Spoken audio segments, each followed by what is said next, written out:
Hello అండి. అందరికీ వరలక్ష్మి వ్రతం శుభాకాంక్షలు.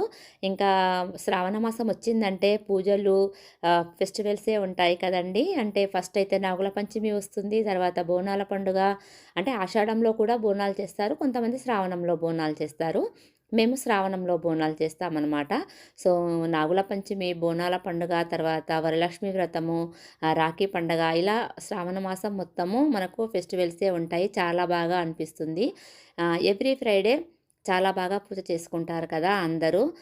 నేను ఫెస్టివల్‌కి ముందు హౌస్ డీప్ క్లీనింగ్ చేశాను. దానివల్ల చాలా స్ట్రెస్ అయిపోయింది. నాకు విపరీతమైన బ్యాక్ పెయిన్ వచ్చిందండి. అందుకే నేను ఫెస్టివల్ రోజు ఎక్కువ రెడీ కూడా అవ్వడానికి నాకు చేత కాలేదనమాట.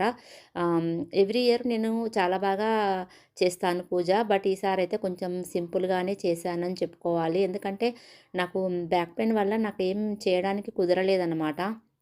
అందులోనూ మా పాపకి ఆఫీస్‌లో లీవ్ లేదు. సో, ఒక్కదాన్నే చేసుకోవాలి. మా హస్బెండ్ మార్నింగే వెళ్లారు. ఆయన బిజీగా ఉన్నారు. బాబు వెళ్ళాడు. ఇంకా పాపకేమో లీవ్ లేదు. సో, ఇంక ఒక్కదాన్నే చేసుకోవాలి. అందులోనూ అదే రోజు మా చెల్లి, ఇంకా మా అమ్మ వాళ్ళు, తర్వాత మా అన్నయ్య వాళ్ళ డాటర్, నా మేనకోడలు అందరూ ఒకటే రోజు చేసుకుంటున్నాము. అందువల్ల ఎవరొచ్చి హెల్ప్ చేయడానికి గూడా వీలవ్వలేదనమాట. ఒక్కొక్క వారం ఒక్కొక్కరు చేసుకుంటే హెల్ప్ ఉంటుండే. బట్ ఆ వరలక్ష్మి వ్రతం రోజే అందరూ చేసుకోవాలనుకుంటారు కదా! సో, ఇంకా అందరం పసుబొట్టుకైతే వచ్చామండి. అంటే నేను వెళ్ళాను. వాళ్ళు కూడా మా ఇంటికొచ్చారు. నేనది వ్లాగ్ పెడతానండి తర్వాత. ఇది షార్ట్ తీశాను. ఇక్కడ ఇది అమ్మవారొచ్చేసి నా మేనకోడలు వాళ్ళు డెకరేషన్ చేసుకున్నారనమాట. తను చేసింది. చాలా బాగా పూజ చేసుకుంది తను కూడా. సో, ఇంకా పసుబొట్టుకి వెళ్ళాను వాళ్ళ ఇంటికి.